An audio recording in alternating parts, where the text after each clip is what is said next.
ඒ වගේම සතුටුකුත් නැහැ.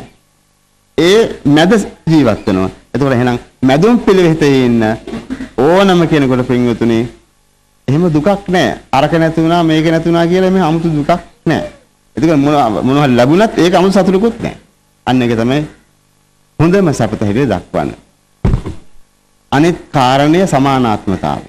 ඔය සමානාත්මතාවය කියලා කතා වෙනකොට පින්වතුනි ගොඩාක් දේවල් කතා කරන්න පුළුවන්. දැන් මේ සමාජයේ අපි කවුරුත්ම කැමති එක එක්කෙනා තවත් කෙනෙක් ලොකුයි තවත් එක්කෙනෙක් මෙන්න මේ කුල ගෝත්‍රයෙන් උසස් තවත් කෙනෙක් පහක් කියලා එහෙම සලකාගෙන ජීවත් වෙන්න නෙමෙයි.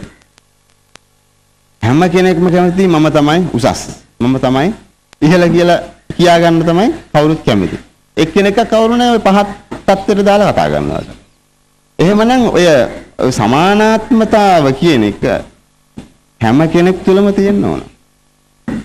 දැන් එක්කෙනෙක් පහතර දාලා එහෙම කවුරු හරි කතා කරනවා නම් ඉතින් ඒ පුජ්‍යලයාට පැවැත්මක් නැහැ පින්වතුනි. දැන් ඕනම ස්ථානයකෙත් එමයයි. ආයතනයක නිවසක රටක මෙන්න මෙහෙමයි මේ අය ලොකුයි අර කට්ටිය පහක් කියලා එහෙම බෙදිලි ඇති කරගෙන ජීවත් වෙන්න අපි උත්සාහ කරොත් අපිට එතන සතුටක් නැහැ. එහෙමනම් සමානතාවය කියලා කිව්වේ හැම දෙනෙක්ම එක හා සමානව සලකාගෙන ක්‍රියා කිරීම.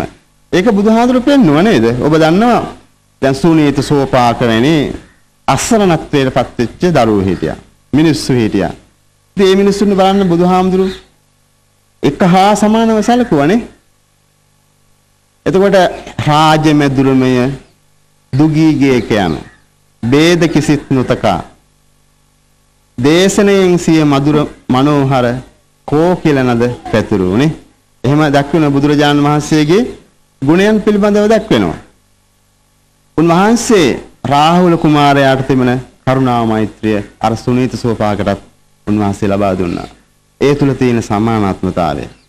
එතකොට ඒ සමානාත්මතාවය අප තුල තියෙනවා නම් පින්වතුනි ඒ පුජ්‍යලයා තුල කරුණාව තියෙනවා, මෛත්‍රිය තියෙනවා. ඕනම කෙනෙක්ගේ දුක කනගාටුව දැකලා කෙනෙක්ගේ හදවත උණු වෙනවා නම් කෙනෙකුට අනුකම්පාව ඇති වෙනවා නම් පින්වතුනි අන්න ඒ සමානාත්මතා ගුණය තියෙනවා. අපිට එක් පුජ්‍යලෙක් කියලා ඒ වගේම තවත් පිරිසක් මෙන්න මෙහෙමයි කියලා අපිට එහෙම සලකන්න පුළුවන් කමක් නැහැ. එහෙමනම් බුදුරජාණන් වහන්සේ අපිට පෙන්වුවා සමානාත්මතාවයේ ඇති කරගෙන Taman ජීවත් වෙන්න. ඒ තුලින් Tamanට විශාලම ශාන්තියක් යහපතක් උදා වෙනවා කියලා උන්වහන්සේ දේශනා කළා. එහෙමනම් මේ සමාජයේ අපි ජීවත් වෙනකොට සමහර අවස්ථාවන් වලදී විවිධ බෙදීම් තියෙනවා. මේ ලංකාවේ මේ මිනිස්සු තුල තිබෙන මේ විශ්වාස බලන්නකෝ. දැන් මොකක් හරි නැත්තම් එක්ක උඩ රට පහත රට හරි ගන්න. يعني කෙනෙකුට බෙදන්න කිසිම දෙයක් නැත්තම් එයාගේ කට්ටිය කියන එයා ඉතින් උඩ රටනේ. ඒකයිනේ අපි පහත රට. එතකොට උඩ රට කට්ටියට මොකක් හරි ප්‍රශ්නයක් ආවොත් තවත් කෙනෙක් පිළිබඳව කතා කරනවා. ඉතින් එයා පහත රටනේ. එයා අපි උඩ රට නෙමෙයි. එතකොට දැන් එතනත් ප්‍රශ්නයක් නැති වුණොත් කියන මොකක් හරි එහෙම නැත්තම් කුලේ හරි ගන්න. ඒ කුලේ හරි අරගෙන කියන බලන්නකො මේ අපේ කුලේ නෙමෙයිනේ යා. ඒ නිසා අපිට බෑ ඔහොම එකතු වෙන්න කියලා ඒ පැත්තෙන් කියනවා. ඉතින් මේ විදිහට විවිධ බෙදීම් තියෙනවා. ඒ බෙදීම් තුල තියෙන්නේ මොකද්ද පින්වතුනි? අර හැම කෙනෙක්ම එක හා සමානව සලකන්නේ කියන එකයි. ඉතින් එහෙම අපි කටයුතු කරන්න ගියොත් බලන්නකෝ අපිට කවදාවත් එකතු වෙන්න පුළුවන් වේද? මිනිස්යන් හැටියට මේ කියන්නේ සිංහල ජාතියක් හැටියට අපිට පුළුවන් ද එකතු වෙන්න? අපිට කවදාවත් පුළුවන් කමක් නැහැ.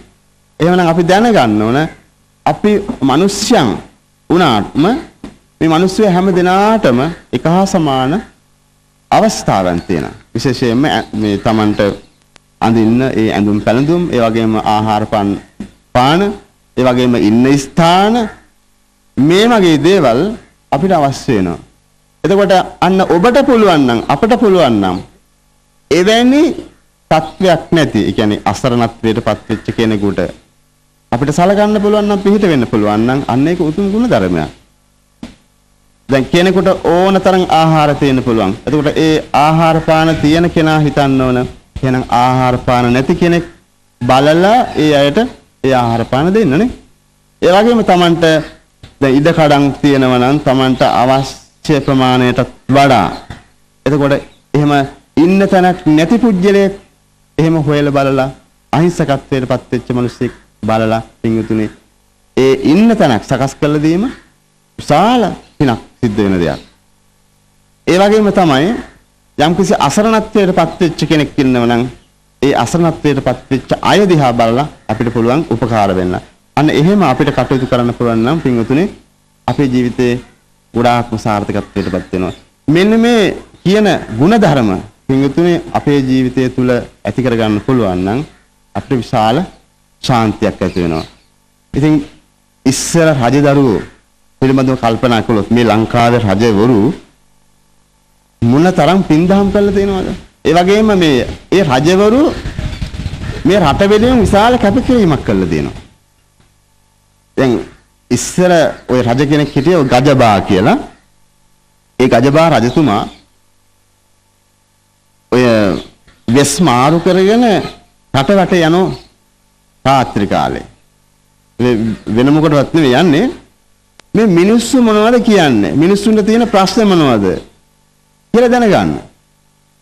ඒතර එහෙම සමහරවිට චරපුරුෂය යවනවා. එහෙම යවලා මිනිස්සු මොනවද කතා වෙන්නේ මිනිස්සුන්ට මොනවද අවශ්‍ය වෙන්නේ කියලා තොරතුරු හොයාගෙන එනවා. එහෙම තොරතුරු හොයාගෙන මේ ඇවිල්ලා ඒ අනුව මිනිස්සුන්ට අවශ්‍ය කරන ආකාරයට මිනිස්සුන්ට සලකනවා.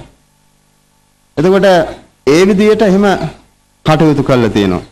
අපි දන්නවා දැන් ඔය වංකනාති සිකතිස්ස රජතුමාගේ කාලේ මේ ලංකාවේම කොටස් තුනක් මේ කියන්නේ පිල් තුනක් බාටපත් වුණා. ඒ කියන්නේ මිනිස්සු විරුද්ධකම් ඇති කරගෙන බෙදීම් ඇති කරගෙන ජීවත් වුණා. ඉතින් ඒ කාල සීමාවේදී අර උතුරු ඉන්දියාවෙන් පැමිණිලා ඒ කරිකාරන් කියන ඒ පාලකතුමා ඇවිල්ලා මේ ලංකාව ආක්‍රමණය කළා. ඒ ආක්‍රමණය කළේ වෙන හේතුවක් නිසා නෙමෙයි පින්වතුනි. ආක්‍රමණය කළේ මේ ලංකාවේ බෙදීමක් තිබිච්ච නිසා. ඒතොර හොඳට මේ